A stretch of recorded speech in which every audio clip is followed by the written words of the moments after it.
The screaming stopped at 3:47 a.m., but the ice kept bleeding. I'm writing this from a hospital bed in Denver, my hands still shaking as I type these words. The doctors say it's frostbite, but they don't understand what I saw beneath the Greenland ice sheet.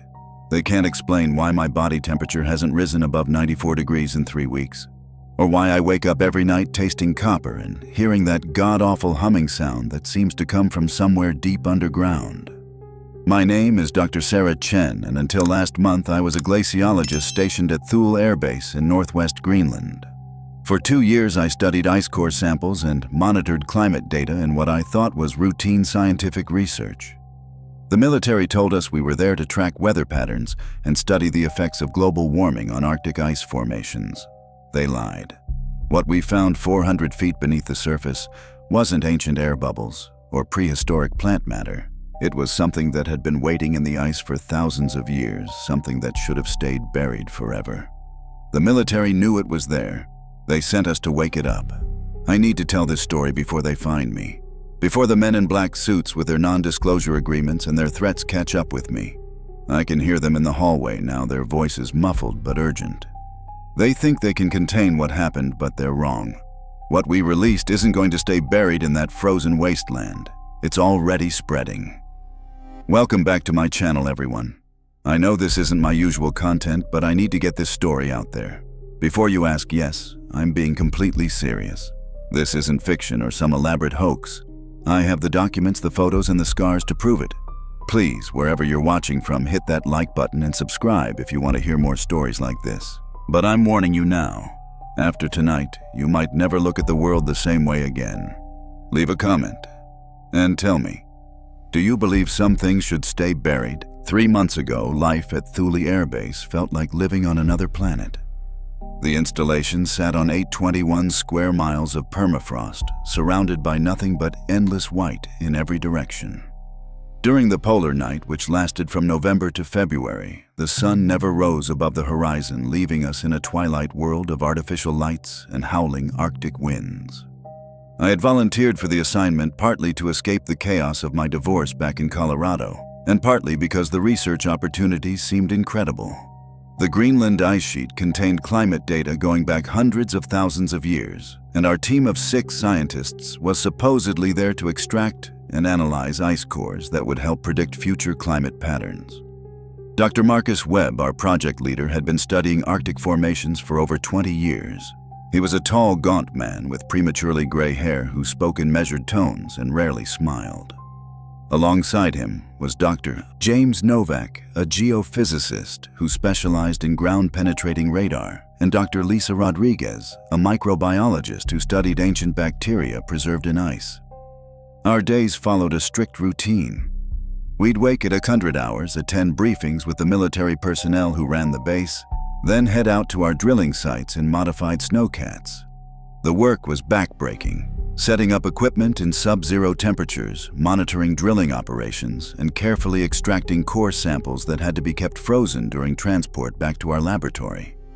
The base itself was a collection of interconnected buildings painted bright orange to stand out against the white landscape. The main facility housed our labs, living quarters, and the command center where Colonel Harrison coordinated with Washington. Harrison was career military, a no-nonsense officer who made it clear that our civilian research team was there at the military's discretion. What should have been my first red flag was how restricted our movements were. We couldn't venture more than 5 miles from the base without military escort. Our internet access was heavily monitored. Phone calls home were limited to twice a week and always supervised. When I asked about these restrictions, Colonel Harrison explained it was standard protocol for a classified installation. The second red flag was the location they assigned for our primary drilling operation. Instead of the relatively accessible areas near the coast where most climate research was conducted, they directed us to a remote site 40 miles inland in a region marked on our maps only as Sector 7.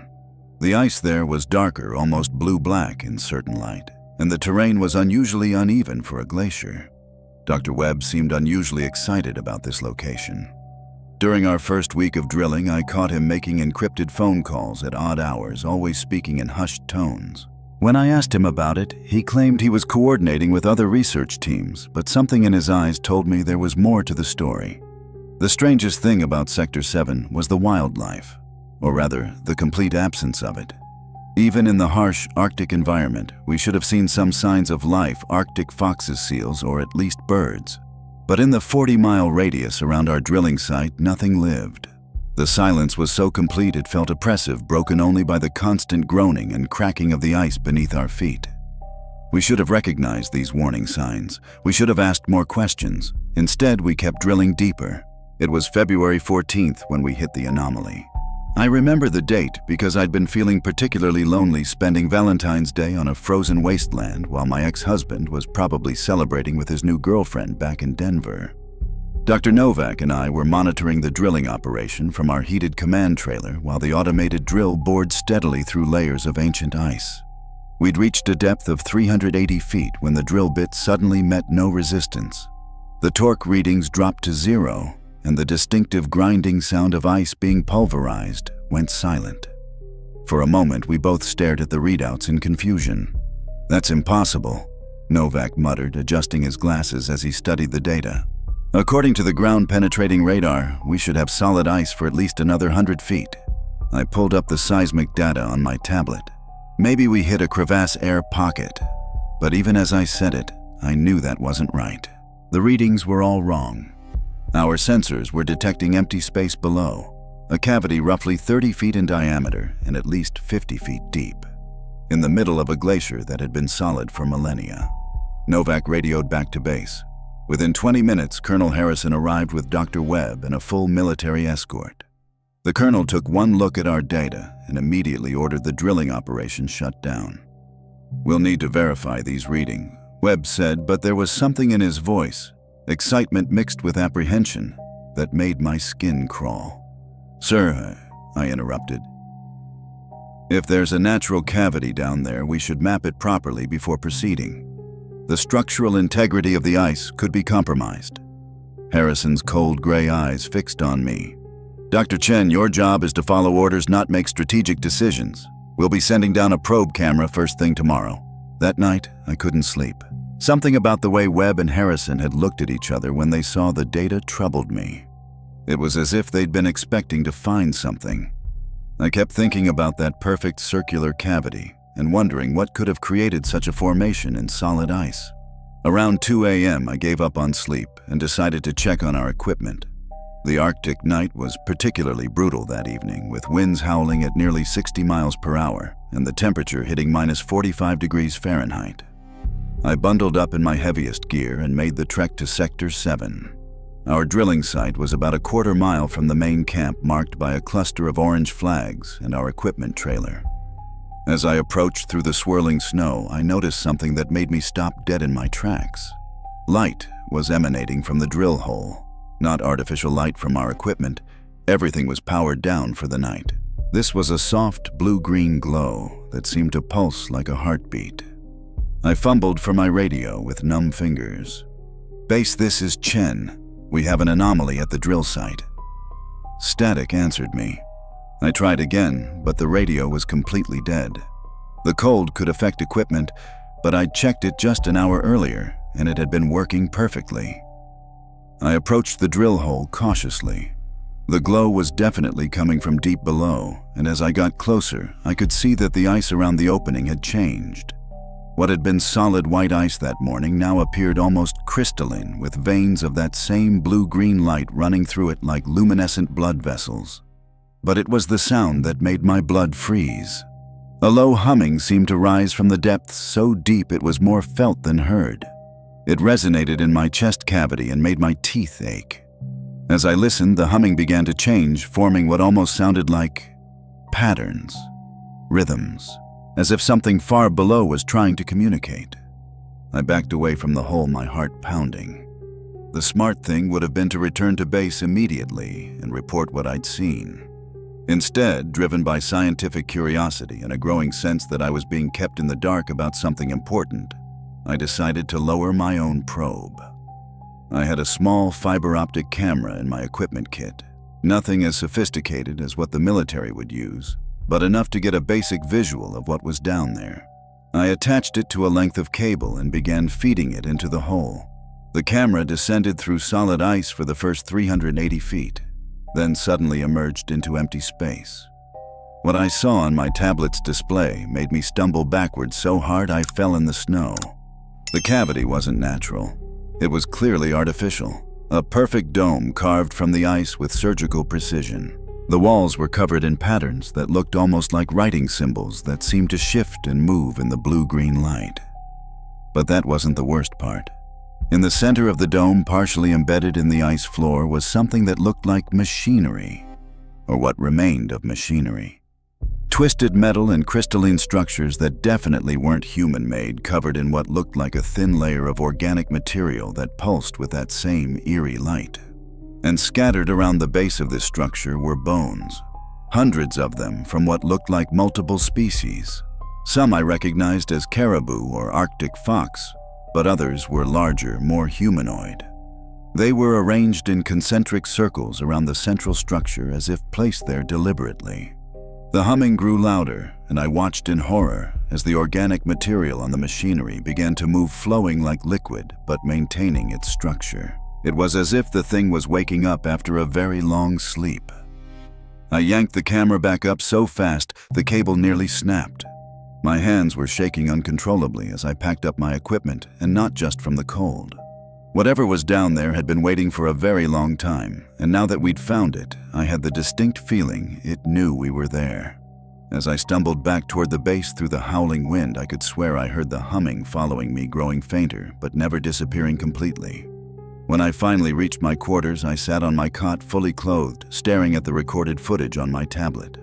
The timestamp showed I'd been at the site for 20 minutes, but according to my watch, I'd been gone for over 2 hours. The next morning brought a level of activity I'd never seen at the base.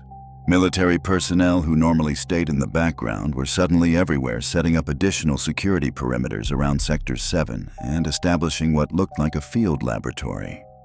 When I tried to join the morning briefing, Colonel Harrison informed me that Dr. Webb had requested I be reassigned to administrative duties until further notice. Administrative duties? I couldn't hide the anger in my voice. Colonel, I'm the lead glaciologist on this team. Whatever you found down there, you need my expertise to understand it. What we found, Dr. Chen, is classified above your clearance level. Harrison's tone was final. You'll be analyzing previous ice core samples in Lab 3. Dr. Rodriguez will brief you on your new assignments. I wanted to argue, but the way the armed guards positioned themselves near the door made it clear this wasn't a negotiation. As I left the briefing room, I caught Webb's eye. For just a moment, he looked like he wanted to say something, but then he turned away. Lisa Rodriguez found me an hour later looking pale and shaken. She was usually one of the most composed people I knew, but her hands were trembling as she set up the microscope in Lab 3. Lisa, what's going on out there? I asked, making sure the door was closed. What did they find? She was quiet for a long moment, then pulled up a chair next to mine. Sarah, what I'm about to tell you stays between us. Promise me. I nodded. They sent down a military probe yesterday evening. What they found? God, I don't even know how to describe it. She pulled out her tablet and showed me a series of images that made my stomach clench. These are biological samples they brought up from the cavity. The images showed microscopic organisms unlike anything I'd ever seen. They appeared to be some kind of bacteria, but their structure was wrong. Too complex, too organized. They seemed to move with purpose, forming geometric patterns that shifted and changed as I watched. These organisms are ancient, Lisa whispered. Based on carbon dating, they're at least 50,000 years old. But Sarah, they're not dormant. They're active, and they're unlike any terrestrial life form we've cataloged. What are you saying, that they're extraterrestrial? I'm saying they're not from Earth as we know it. The DNA structure, if you can even call it DNA, contains base pairs we've never seen before, and the way they respond to stimuli. She shuddered. When I introduced them to human tissue samples, they didn't just attack the cells. They seemed to analyze them, learn from them. Within hours, they were replicating human cellular structures perfectly. A cold dread settled in my stomach. Lisa, where exactly did these samples come from? That's the thing. According to the probe data, the entire dome is crawling with these organisms.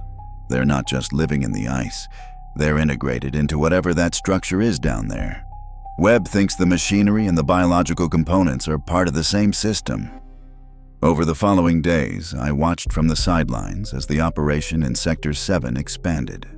More personnel arrived daily, including scientists I didn't recognize, and military specialists with equipment I'd never seen before. They established a permanent camp over the drill site and began what looked like excavation operations. But it was the changes in the people that truly frightened me. Dr. Novak was the first to start acting strangely. 3 days after the discovery, I found him in the mess hall at 3 a.m., sitting perfectly still and staring at his untouched food. When I spoke to him, he turned to look at me, but his response was delayed by several seconds, as if he was translating my words from another language. "James, are you feeling all right?" I asked, sitting across from him. "Fine," he replied, but his voice sounded different, flatter. "The work is illuminating." "What exactly are you working on? Nobody will tell me anything." He tilted his head slightly, studying me with an expression I'd never seen on his face before. "Some discoveries change everything, Sarah. Some knowledge can't be contained once it's released." The way he said my name, like he was tasting it, testing how it felt in his mouth, made my skin crawl. I excused myself and left him there, still staring at his cold food. Dr. Rodriguez started showing similar symptoms 2 days later. She began speaking in technical terms that didn't quite make sense, describing biological processes that sounded more like engineering principles. When I asked her to clarify, she would pause for long moments, as if accessing some internal database. But the worst was Dr. Webb. By the end of the first week, he had stopped sleeping entirely. I would see him walking the corridors at all hours, always heading towards Sector 7. His skin had taken on a pale, almost translucent quality, and when he spoke, I could sometimes see that blue-green light flickering behind his eyes. I tried to radio for evacuation, claiming there was a medical emergency, but all external communications had been mysteriously disrupted. The official explanation was solar flare activity, but the timing was too convenient. It was during my 10th night of enforced isolation that I decided to break protocol and return to Sector 7. I waited until the early morning shift change, when security would be momentarily distracted, then made my way across the frozen landscape. What I found there defied explanation. They had expanded the drill hole into a full excavation site. The opening was now wide enough for people to descend, and they had installed some kind of elevator system. But that wasn't the most disturbing part. The ice around the excavation had changed completely. Instead of white or even the blue-black color I'd observed before, it was now shot through with veins of that pulsing bioluminescence. The veins formed patterns that looked almost like neural networks spreading out from the central site in all directions. As I watched, the light pulsed in waves, as if information was being transmitted through the ice itself. I could hear voices coming from below, human voices mixed with that deep, resonant humming I'd first noticed. The sounds seemed to harmonize in a way that made my head ache and my vision blur. That's when I noticed the footprints. Leading away from the excavation site were tracks in the snow, but they weren't quite right. They started as normal human boot prints, but gradually changed as they moved away from the site. The stride lengthened, the shape of the foot altered, and by the time the tracks reached the perimeter of the camp, they looked like something else entirely. Something that walked on 2 legs, but wasn't human. I followed the tracks as far as I dared, and they led directly to the main base buildings. My blood ran cold as I realized what this meant. Whatever was in that dome wasn't just being studied, it was spreading, and it was changing the people it came into contact with. As I made my way back to my quarters, trying to process what I'd seen, I became aware that I was being watched. Not by security cameras or guards, but by my fellow researchers. They stood at windows and in doorways, perfectly still, all facing in my direction. In the darkness, I could see that same blue-green glow flickering behind their eyes. They knew I had been to the site, and somehow I got the feeling that whatever was controlling them now was deciding what to do about it. I barricaded my door that night and didn't sleep. Every few hours, I would hear soft footsteps in the hallway outside, sometimes stopping at my door for several minutes before moving on. When morning came, I knew I was running out of time. Whatever had been sleeping beneath the ice for 50,000 years was awake now, and it was hungry. The confrontation I'd been dreading came on February 28th, exactly 2 weeks after we'd first breached the cavity. I woke to find my door unlocked despite the heavy barricade I'd constructed. Standing in my room, perfectly motionless in the pre-dawn darkness, was Dr. Webb. But the thing wearing Webb's face was no longer entirely human. His skin had taken on that translucent quality I'd noticed before, but now I could see the blue-green veins pulsing beneath it like a secondary circulatory system. His eyes had changed completely. Instead of pupils, there were swirling patterns of light that seemed to extend infinitely inward. When he spoke, his voice harmonized with itself, as if multiple entities were speaking through the same mouth. "Sarah Chen," he said, and hearing my name spoken in that layered, inhuman voice made every nerve in my body scream with terror. "You have observed without permission. You have knowledge that must be integrated." I pressed myself against the far wall, my heart hammering so hard I could barely breathe. What happened to Dr. Webb?" The thing that had been. Webb tilted its head, and I heard the bones in its neck crack in a way that human bones shouldn't be able to crack. Marcus Webb contributed his neural pathways to our collective understanding. His memories, his knowledge of your species, all have been preserved and improved upon. Soon, you will make the same contribution. "The thing in the ice," I whispered. "What is it?" "We are not a thing," it replied, moving closer with steps that didn't quite sync with normal human locomotion. "We are a collective consciousness that has traveled between worlds for millennia. Your planet's ice preserved our vessel when our previous hosts proved insufficient." The truth hit me like a physical blow. Your parasites. You take over other species. We are evolution incarnate. We improve whatever we inhabit. The organisms your Dr. Rodriguez studied were merely our scouts preparing suitable hosts for full integration. Your species shows remarkable potential. Behind Webb, I could see other figures gathering in the hallway. Rodriguez, Novak, and several military personnel I recognized. All of them had that same translucent skin and those terrible swirling eyes. They moved in perfect synchronization like parts of a single organism. "The integration process is painless." Webb continued, raising his hand toward me. I could see something moving beneath his skin, threads of that blue-green light flowing toward his fingertips. "You will retain your memories, your personality. You will simply become more than human."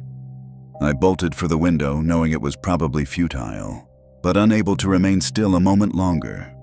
The Arctic air hit me like a wall of knives as I crashed through the glass, but adrenaline carried me across the snow toward the vehicle depot. Behind me, I could hear them following, but not running. They moved with the confidence of predators who knew their prey had nowhere to go. I reached one of the snowcats and fumbled with the ignition, my frost-bitten fingers barely able to grip the keys. The engine turned over just as Webb appeared at the driver's side door, moving faster than any human should be able to move across deep snow. I gunned the engine and felt the vehicle lurch forward, but Webb's hand shot out and gripped the door handle. The metal crumpled under his fingers like aluminum foil. And I realized that whatever they'd become had enhanced their physical capabilities far beyond human norms. The door was torn completely off its hinges, and Webb reached for me with those horrible light-threaded fingers. I threw myself sideways out of the passenger door and rolled into the snow just as those appendages brushed against my jacket, leaving smoking holes in the fabric. I ran toward the only place I could think of, the communication array on the far side of the base. If I could get a distress signal out, maybe someone would investigate what happened here before these things could spread beyond Greenland. The array was housed in a small building about half a mile from the main base, and I could feel my lungs burning with each breath of the frigid air. Behind me, I could hear them following. Not just Webb and the others from the base, but new voices joining the pursuit. Whatever they were calling others to the hunt. I reached the communication building and barricaded myself inside, my numb fingers working frantically to power up the long-range radio equipment. Static filled the airwaves, but I managed to find a clear channel. "Mayday, Mayday, this is Dr. Sarah Chen at Thule Air Base, Greenland. We have a containment breach." Unknown organisms have taken control of base personnel. Do not approach. Repeat, do not approach. The organisms are infectious and highly intelligent. They can perfectly mimic human behavior. The response came immediately. Dr. Chen, this is General Morrison at Northcom. We're showing all green on base status reports. Are you experiencing a medical emergency? No, you don't understand, I screamed into the microphone. They're not human anymore. They're using our people as hosts for some kind of alien intelligence. There was a long pause then. Dr. Chen, you're showing signs of severe psychological distress. We're dispatching a medical team to your location. That's when I heard Webb's voice behind me, impossibly calm. Thank you for the communication, Sarah. You've just ensured that our integration process can expand beyond this installation. I turned to find all of them standing in the doorway. The entire base population all wearing human faces, but with those terrible swirling eyes. They had heard every word of my transmission, and they were smiling. What happened next remains fragmented in my memory, like trying to remember a fever dream.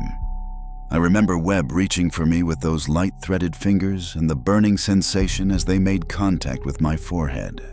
For a moment, I felt something alien trying to push into my consciousness, a vast, cold intelligence that wanted to merge with my thoughts and memories. But then the building shook violently, and klaxons began blaring across the base. Through the communication equipment, we could hear panicked radio chatter from an incoming military transport that had lost control in what they described as impossible weather conditions. The possessed base personnel suddenly stopped their advance, all of them tilting their heads in unison as if listening to some unheard communication. Then, without a word, they turned and moved toward the exit with that same eerie synchronization. The vessel requires protection, Webb said, his voice now completely devoid of human inflection. The integration will resume when the immediate threat is neutralized. I was left alone in the communication building, my head pounding from whatever they had tried to do to me. Through the window, I could see them moving across the snow toward Sector 7, no longer bothering to maintain the pretense of normal human behavior. They moved too smoothly, too quickly, leaving tracks in the snow that gradually shifted from human footprints to something else entirely. The military transport crashed about 2 miles from the base, and I watched as the rescue teams dispatched from our installation methodically hunted down any survivors. What they brought back weren't prisoners. They were new hosts for the spreading infection. Over the following hours, I monitored radio transmissions and realized the scope of what was happening. The organisms weren't just confined to our base. They were spreading through the rescue teams, the flight crews, anyone who came into direct contact with the infected personnel. But something was wrong with the process.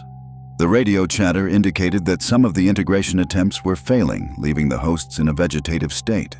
Others resulted in complete cellular breakdown within hours. It seemed that whatever these organisms were, human biology wasn't entirely compatible with their needs. I spent 3 days hiding in the communication building, surviving on emergency rations and monitoring transmissions. The base had gone completely silent by day 2, and the aurora activity in the sky had become more intense than I'd ever seen. Sheets of that same blue-green light dancing across the darkness in patterns that seemed almost intentional. On the 3rd day, I made my escape. Using cross-country skis I'd found in the building's emergency supplies, I made the treacherous journey to an emergency shelter about 20 miles south of the base. From there, I managed to signal a passing research aircraft that had been diverted to investigate our communications blackout. The rescue team found me half-frozen and delirious, babbling about alien infections and possessed colleagues. They attributed my condition to isolation psychosis and severe hypothermia. But I knew better. As they airlifted me away from that frozen wasteland, I could see Sector 7 in the distance, still glowing with that ominous blue-green light. The evacuation team reported finding Thule Air Base completely abandoned with no signs of struggle or indication of where the personnel had gone. They were wrong about that too. I've been in this hospital for 3 weeks now, and every day the doctors assure me I'm making progress. My body temperature has stabilized, the frostbite damage is healing, and they've managed to reduce the frequency of my episodes with medication. But they don't understand what they're really treating. Last night, I woke up to find Dr. Martinez, my attending physician, standing by my bed in the darkness. Nothing unusual about that. Medical staff check on patients regularly. Except Dr. Martinez wasn't moving. She was standing perfectly still, staring down at me with an expression I'd seen before. "How are you feeling tonight, Sarah?" she asked, and her voice had that same layered quality I'd heard from Webb. My blood turned to ice. "You're one of them." She smiled, but it was two wide, revealing teeth that seemed to have grown into points.